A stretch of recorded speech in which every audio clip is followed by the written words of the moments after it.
Price Lord. கர்த்தருடைய பரிசுத்த நாமத்து மகிமை. ஆண்டவர் ரட்சகருமாக இருக்கிற இயேசு கிறிஸ்துவின் நாமத்தினால் ஆசீர்வதிக்கப்பட்டதான நல்ல வேளையிலே உங்களை சந்திப்பதில் சந்தோஷம். வார்த்தையில் ஜீவனுள்ளவரே, இந்த செய்தி வேலை உங்களுக்கு மிகுந்த ஆசீர்வாதமாக இருக்கும் என்று நான் கர்த்தருக்குள் விசுவாசிக்கிறேன். உங்களுக்காக தொடர்ந்து ஜெபிக்கிறோம். உங்களுடைய ஜெப குறிப்பு என்ன இருந்தாலும் நீங்கள் எங்களுக்கு தெரியப்படுத்துங்க. மொபைல் நம்பருக்கு எங்களுக்கு தொடர்பு செய்யலாம். கர்த்தருக்கு ஸ்தோத்திரம், கர்த்தருக்கு மகிமை. நாங்கள் மொபைல் அட்டன் பண்ண முடியாத சூழ்நிலை இருக்குமானால் நீங்கள் எங்களுக்கு கர்த்தருக்கு ஸ்தோத்திரம், கர்த்தருக்கு மகிமை உண்டாகட்டும். வாட்ஸ்அப்பில் 1155 என்று முடிகிற அந்த வாட்ஸ்அப்பில் ஒரு ஜெப குறிப்பை அனுப்பி வைங்க. உங்களுக்காக தொடர்ந்து ஜெபிக்கிறோம். ஜோசுவாட்டினுடைய ஊழியத்திற்காக ஜெபித்து கொள்ளுங்கள். ஜோசுவாட்டில் இருக்கிற ஊழியக்காரர்கள் பரிசுத்தவான் ஒவ்வொரும் உங்களுக்காக ஜெபிக்கிறாங்க. கர்த்தர் உங்களை ஆசீர்வதிப்பார். ஆமென். அல்லேலூயா. கர்த்தருடைய பரிசுத்த நாமத்து மகிமை. இந்த மாதத்திலே நாம் தியானித்து கொண்டு வருகிற கர்த்தருடைய ஆசீர்வாதமான வார்த்தை என்ன? வாசிப்போம். பிரசங்கி 8வது அதிகாரத்திலே 12வது வசனத்தை பார்ப்போம். பாவி 100 தரம் பொல்லாப்பு செய்து நீடித்து வாழ்ந்தாலும் என்ன, தேவனுக்கு அஞ்சி அவருக்கு முன்பாக பயந்திருப்பவர்களே நன்றாயிருப்பார்கள் என்று அறிந்திருக்கிறேன். நாம் இந்த தலைப்பு வசனத்தை, எனக்கு பிரசங்கம் கிடைத்த தலைப்பு வசனம், இதில் நாம் முதல் வாரத்திலே சில காரியத்தை பார்த்துருக்கோம். கர்த்தருக்கு முன்பாக நாம் என்ன செய்ய வேண்டும் என்று பார்த்துருக்கிறோம். முதல் வாரத்திலே பார்த்தோம், அவருக்கு அஞ்சி பயந்து நடக்க வேண்டும், அவருக்கு உண்மையாக இருக்க வேண்டும் என்று நினைச்சோம் பார்த்தோம். 3வது வாரத்திலே நாம் பார்த்தோம், அவரை நாம் கர்த்தரை எனக்கு முன்பாக வைத்திருக்கிறேன், அவர் எனது வலது பரிசுத்தில் இருக்கிற அப்படின்னு. சிலர் இடது பரிசுத்தில் வச்சுருக்கிறாங்க, 2வதாக வச்சுருக்கிறாங்க. ஆனால் நான் முதலாவது வச்சுருக்கணும். ஆண்டவர் முதல் ஸ்தானத்தில் வச்சுருக்கணும், முதல் இடத்த வச்சுருக்கணும். எல்லா துதி கன மகிமை புகழ் எல்லாம் அவருக்கு தான் இருக்கணும். கர்த்தருக்கு ஸ்தோத்திரம். முதல் ஸ்தானத்தில் நாம் அவருக்கு இடம் கொடுக்க வேண்டும் என்று என்ன செய்திருக்கிறோம் பார்த்துருக்கோம். இப்போ இந்த வாரம் நாம் பார்க்கக்கூடியது, கர்த்தரை முன்பராக கொண்டிருக்கிறவர்களாக இருக்கிறோமா? நாம் யாரை முன்பராக வைத்திருக்கிறோம்? யோசித்து பாருங்கள். இன்றைக்கி அநேகர் முன்பராக வைத்திருக்கிறது என்ன? பணம். அவங்க பணத்தையே குறிக்கோளாக இருக்கிறாங்க. எல்லா காரியத்தையும், எந்த காரியத்தை செய்தாலும் அவங்க எந்த நோக்கத்துக்காக செய்கிறாங்க? பணத்துக்காக தான் செய்கிறாங்க. அந்த நோக்கத்தோடையே செய்கிறாங்க. மிகுந்த வேதனைக்குரியது. இன்றைக்கி கர்த்தருடைய ராஜ்யமும் தேவனுடைய ராஜ்யமும் இன்றைக்கி பணத்தையே குறிக்கோள் வைத்து என்ன செய்து கொண்டிருக்கிறாங்க? அநேகர் செய்து கொண்டிருக்கிறார்கள். சிலர் அதில் என்ன செய்கிறாங்க? அதில் விழுந்தும் போயிருக்கிறாங்க பண ஆசையினால். சிலர் இன்றைக்கி கேலியாக்கப்பட்டு கொண்டிருக்கிறார்கள், அநேகரால் நிந்திக்கப்பட்டு அவமானப்படுத்தப்பட்டு தூசிக்கப்பட்டு கொண்டிருக்கிறார்கள். சில வீடியோக்கள் அதெல்லாம் பார்த்து ரொம்ப மிகுந்த வேதனையாக இருக்கிறது. அவர்களுக்காக தொடர்ந்து ஜெபிக்கிறோம். பண ஆசை எல்லா தீமைக்கும் எப்படி இருக்கிறது? வேறாக இருக்கிறது. முன்பராக யாரை வைத்திருக்கிறோம்? பணத்தையா? முன்பராக யாரை வைத்திருக்கிறோம்? ஜாதியவா? முன்பராக யாரை வைத்திருக்கிறோம்? உடைய சுயத்தையா? உடைய தனிப்பட்ட ஆசை, விருப்பு, வெறுப்பு, இன்பம், போதை, இதை வைத்திருக்கிறோமா? எதை வைத்திருக்கிறோம்? சிலர் அரசியல் கட்சிகளை என்ன செய்திருக்கிறாங்க? வச்சிருக்கிறாங்க. சில தலைவர்களை வைத்திருக்கிறார்கள். இன்றைக்கி நீங்கள் யாரை முன்பராக வைத்திருக்கிறீங்க? கர்த்தருக்கு முன்பாக இருக்கிறீங்களா? கர்த்தருடைய நாமத்தின் மகிமை உண்டாகட்டும். இங்கே எழுதப்பட்டிருக்கிற வார்த்தை, கர்த்தருக்கு முன்பாக நாம் என்ன செய்ய வேண்டும் என்று. இதைத்தான் நாம் தியானித்து வருகிறோம். உண்மையுள்ளவர்களாக, பயந்தவர்களாக, அவரை வலது பரிசுத்தக்கூடியவர்களாக நாம் என்ன செய்ய வேண்டும்? வைத்துக்கொள்ள வேண்டும். மறந்து விடாதீர்கள், கர்த்தரை எனக்கு முன்பாக நான் என்ன செய்திருக்கிறேன். ஆண்டவரை முன்பராக வைத்துக்கொள்ளுங்க. எல்லா சூழலையும் அவரையே பாருங்கள். ஏன் உண்மையாக இருக்கணும்? அவர் உண்மையுள்ளவர். கர்த்தருக்கு ஸ்தோத்திரம். ஏன் நாம் பயந்து கீழ்ப்படிதல் உள்ளவராக இருக்கணும்? அவர் கீழ்ப்படிதல் உள்ளவர். நல்லா கவனிக்கிறீங்களா? அவரை போல கீழ்ப்படிந்தது யாரும் இல்லை. வேறும் சொல்ல, மரண பரியந்தம் தன்னை தாழ்த்தினார், மரண பரியந்தம் கீழ்ப்படிந்தவராக இருந்தார். நல்லா கர்த்தருடைய பிள்ளைகளாக இருக்கிற உங்களுக்குள்ளே எனக்குள்ளேயும் அந்த பயம், அந்த கீழ்ப்படிதல் இருக்கணும், உண்மை இருக்கணும். பிதாவுடைய சித்தம் செய்வதே என்னுடைய போஜனமாக இருக்கிறது என்று முதல் ஸ்தானத்தை பிதாவுக்கு கொடுத்தார். அதே போல் நாமும் அவருக்கு கொடுக்க வேண்டும், வலது பரிசுத்தில் இருக்கிறவர்களாக. இப்படி ஆண்டவருக்கு முன்பதாக நாம் என்ன செய்ய வேண்டும் என்று நாம் பார்த்து வருகிறோம். இன்றைக்கு நாம் பார்க்கக்கூடியதான காரியம், கர்த்தரை முன்பராக வைத்திருக்கிறேன் என்று சொல்லுகிறவர்கள் எப்படிப்பட்டவர்களாக இருக்க வேண்டும் என்று பார்க்க போகிறோம். வாசித்து பாருங்கள். கர்த்தருக்கு மகிமை உண்டாகட்டும். ஆதியாகமம் புஸ்தகம் 10வது அதிகாரத்தில் ஒரு நபரை குறித்து எழுதப்பட்டிருக்கிறது. வாசிப்போம். 10வது அதிகாரம்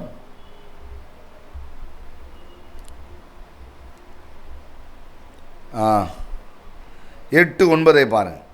கூஸ் நிம்ரோதை பெற்றான், இவன் பூமியிலே பராக்கிரமசாலியானான்.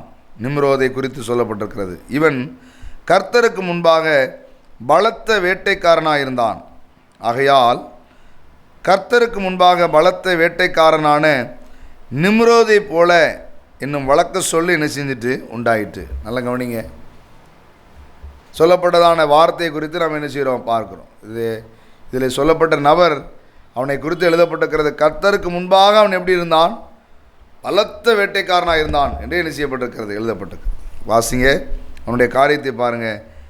இவன் கர்த்தருக்கு முன்பாக பலத்த வேட்டைக்காரனாக இருந்தான். ஆகையால் கர்த்தருக்கு முன்பாக பலத்த வேட்டைக்காரனான நிம்ரோதை போல, அவரை போல என்று சொல்லப்பட்டிருக்கிறது. பாருங்கள், ஆண்டவருக்கு முன்பதாக நம்ம எப்படி இருக்கிறோமோ அப்படிப்பட்டவர்களாக கர்த்தர் நம்ம என்ன செய்வார், வைப்பார். இங்கே சொல்லப்பட்ட நபர் அவனை போல பலத்த வேட்டைக்காரன்னு வருகிற சந்ததியெல்லாம் சொன்னதான். அந்த அளவுக்கு அவன் பிரபலயமானவனாய் மாறிவிட்டான். ஏனென்றால் அவன் கர்த்தருக்கு முன்பாக எப்படி இருந்தான்? பலத்த வேட்டைக்காரனாக இருந்தான். கவனிங்க, கர்த்தருக்கு ஸ்தோத்திரம். நல்ல கவனிங்க. இதை குறித்து நாம் சில காரியங்களை தியானிக்க இருக்கிறோம். ஒரு ஜெபிப்போம். எங்கள் அன்பின் பிதாவே, இயேசு கிறிஸ்துவின் நாமத்தினாலே உம்மை ஸ்தோத்திரிக்கிறோம். நாங்கள் வாசித்த வேத வசனத்துக்காய் ஸ்தோத்திரம். நாங்கள் உமக்கு முன்பாக எப்படிப்பட்டவர்களாக இருக்க வேண்டும்?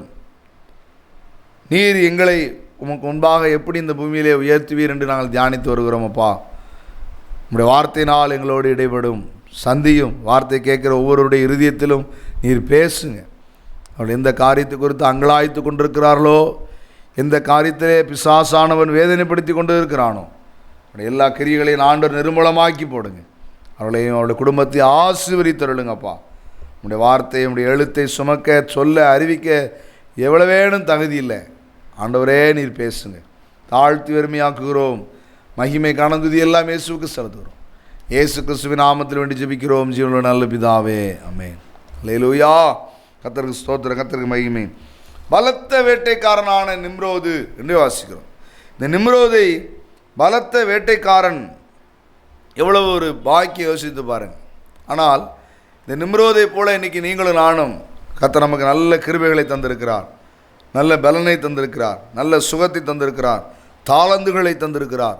யோசித்து பாருங்கள். ஆனால் இந்த கிருபைகளை, இந்த பலனை, சுகத்தை, இந்த தாளந்துகளை பெற்றிருக்கிறதான நாம் எப்படி இருக்கிறோம்? இந்த நிம்ரோதை குறித்து நீங்கள் பின்பராக வாசிக்க முடியுமா? இது யார், இவர் எப்படிப்பட்டவராக இருந்தார், எதாவது நாம் என்ன செய்ய முடியுமா, தியானிக்க முடியுமா பார்த்தா இவனை குறித்து ஒரு காரியம் என்ன செய்யப்படவில்லை, சொல்லப்படவில்லை. மிகுந்த வேதனையான காரியம் அது. கர்த்தருக்கு ஸ்தோத்திரம்.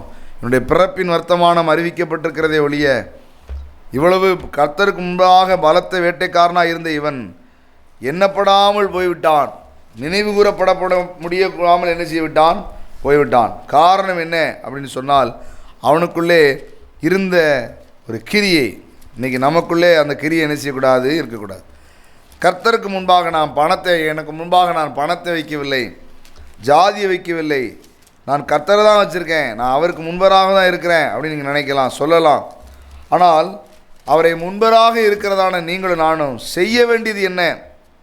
கர்த்தருக்கு ஸ்தோத்திரம், கர்த்தருக்கு மகிமை உண்டாகட்டும். வாசித்து பாருங்கள். இவர் செய்யக்கூடாத ஒரு காரியத்தை செய்தார். எந்த காரியத்தை செய்தார் வாசிப்போம். மீகா தீர்க்க தரிசன புஸ்தகத்திலே வாசிங்க, 5வது அதிகாரம்.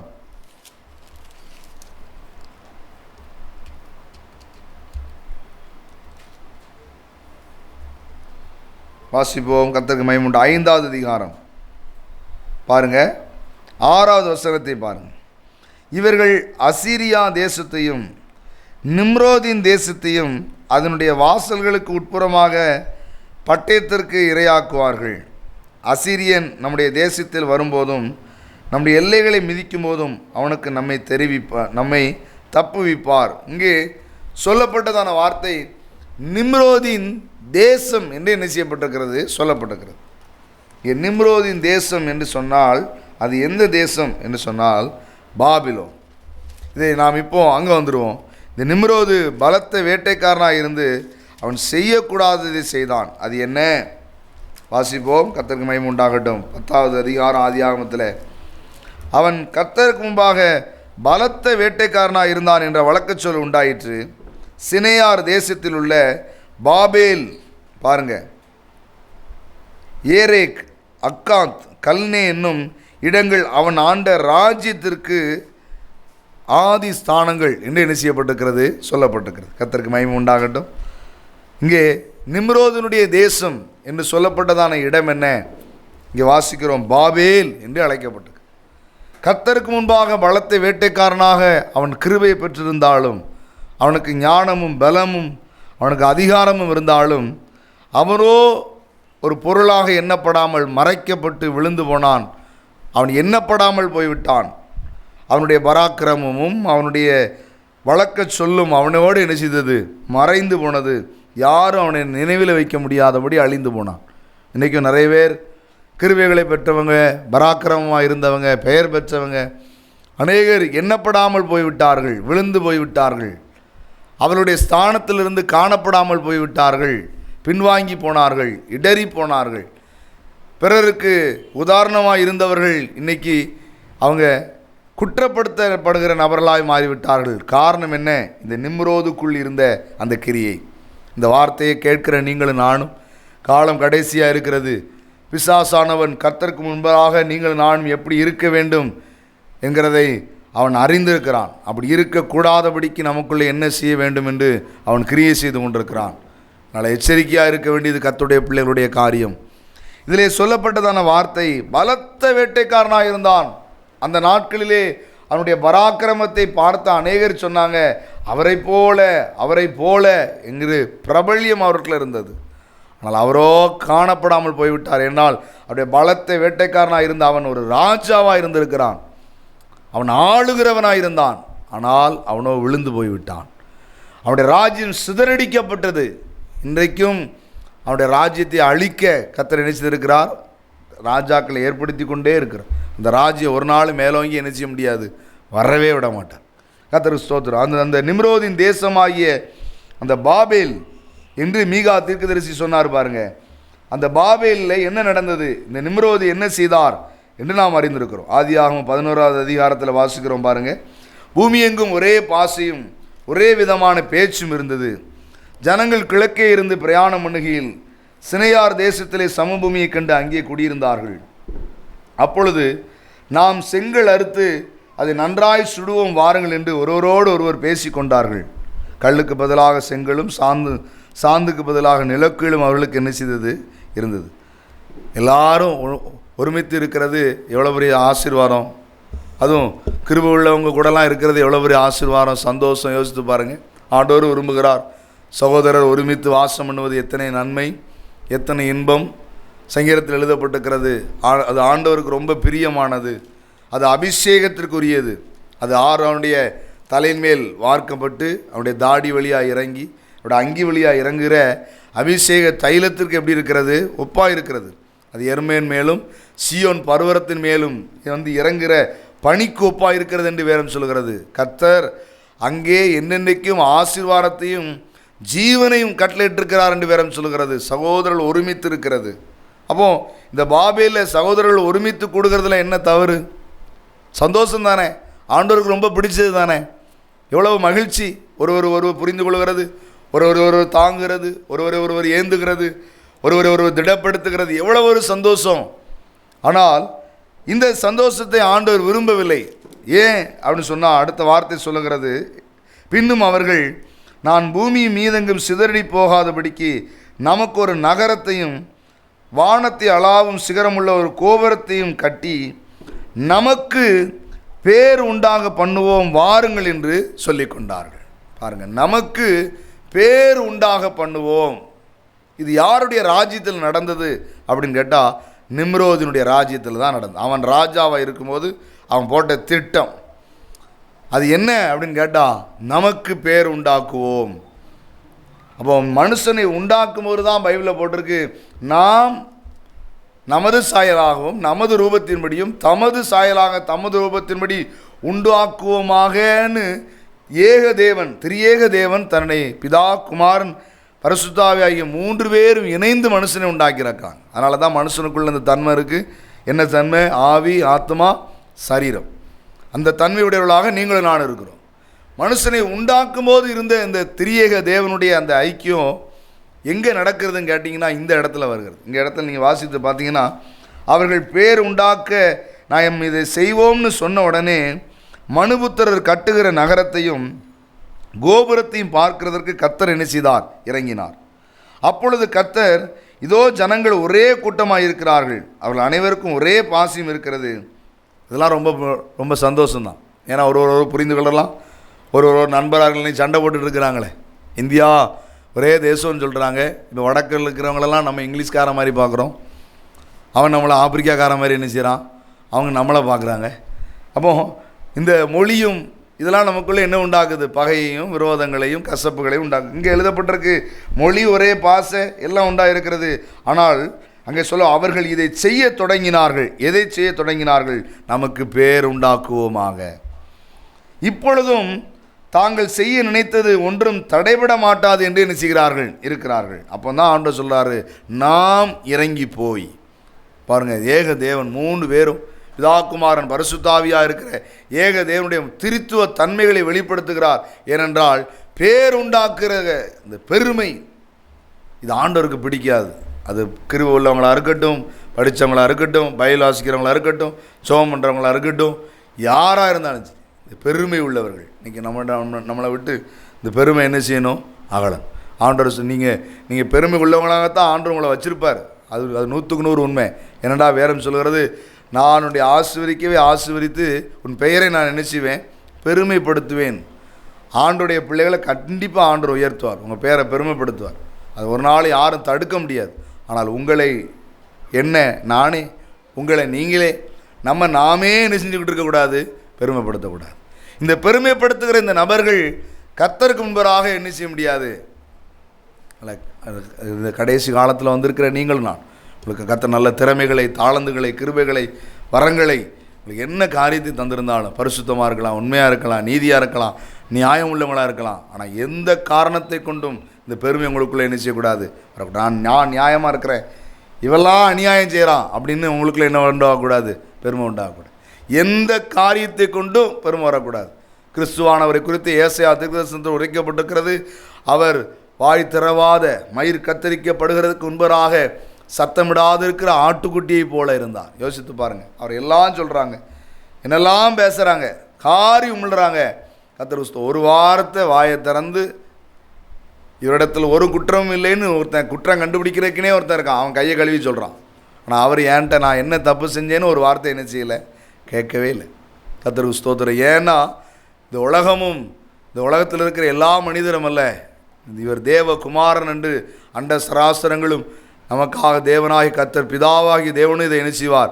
அவர் மரணத்தை பாதாளத்தை ஜெயித்து உயிரோடு எழும்பும்போது இது நிரூபணமாகும், அந்த பெயர் உண்டாகும். இன்றைக்கி ஒரு கல்லறை திறக்கப்பட்டிருக்கிறது, அது கிறிஸ்துவனுடைய கல்லறை. எத்தனையோ பேர் மரணத்தை ஜெயிச்சிட்டோன்னு சொல்லுகிற ரிஷிகள், மரணத்தை ஜெயிச்சிட்டான்னு சொல்கிற எத்தனையோ பெரிய மத தலைவர்கள்னு சொல்லப்படுறாங்க. யாருக்கும் இந்த ஹிஸ்டாரிக்கல் சரித்திரம் கிடையாது. இதெல்லாம் மனுஷனால் புனையப்பட்டது. ஆனால் உலகத்தினுடைய இன்றைக்கும் சரித்திர குறியீடுகளினால் நிரூபிக்கப்பட்ட ஒரே ஒரு காரியம் யார் தெரியுமா?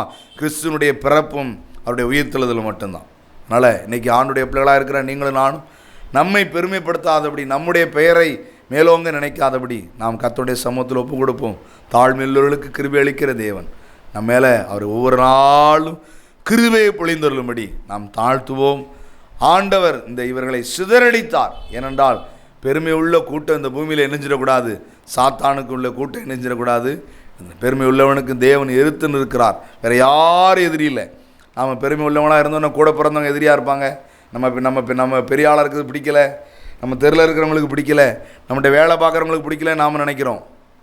ஆனால் பெருமை யாருக்குள்ளே வருதோ அவங்களுக்கு விரோதமாக இருக்கிறது ஆண்டவர் தான். கர்த்தருக்கு ஸ்தோத்திரம். அதனால் பெருமையை நம்மை விட்டு மாறும்படி நம்மையும் நம்முடைய இருதயத்தை நம்ம கர்த்தருடைய சமூகத்தில் என்ன செய்யணும்? அந்த தாழ்மையின் ஆவி நமக்குள்ளே என்ன செய்யட்டும்? வரட்டும். கிறிஸ்துவனிடத்தில் இருந்த அந்த ஆவி நமக்குள்ளே வரட்டும். ஜெபிப்போம். கர்த்தர் நம்மை ஆசீர்வதிப்பார். எங்கள் அன்பின் பிதாவே, இயேசுவின் நாமத்தினாலே ஸ்தோத்திரிக்கிற வார்த்தை கேட்ட பிள்ளைகள் திருவசனத்துக்கு தன்னை அர்ப்பணிக்கும்படி நிம்ரோது பலத்த வேட்டைக்காரனாகி அநேகருடைய வாய் சொற்களில் இருந்தாலும் அவன் காணப்படாமல் போய்விட்டான். அவன் ராஜ்யம் நிர்மூலமாக்கப்பட்டது, சிதறடிக்கப்பட்டது. ஆண்டவரே, சபிக்கப்பட்டு போனார்களப்பா. எங்களுக்குள்ளே உமக்கு முன்பாக இருக்க வேண்டியது என்ன? தாழ்மை. உமக்கு முன்பாக நாங்கள் தாழ்மையுள்ளவர்களாய் காணப்பட கிருபை செய்யுங்க. தாழ்த்தி வெறுமையாக்குகிறோம். மகிமை கனம் துதி எல்லாம் இயேசுவுக்கு சொல்கிறோம். இயேசு கிறிஸ்துவின் நாமத்தில் வேண்டி ஜெபிக்கிறோம் ஜீவனுள்ள நல்ல பிதாவே, ஆமென். அல்லேலூயா.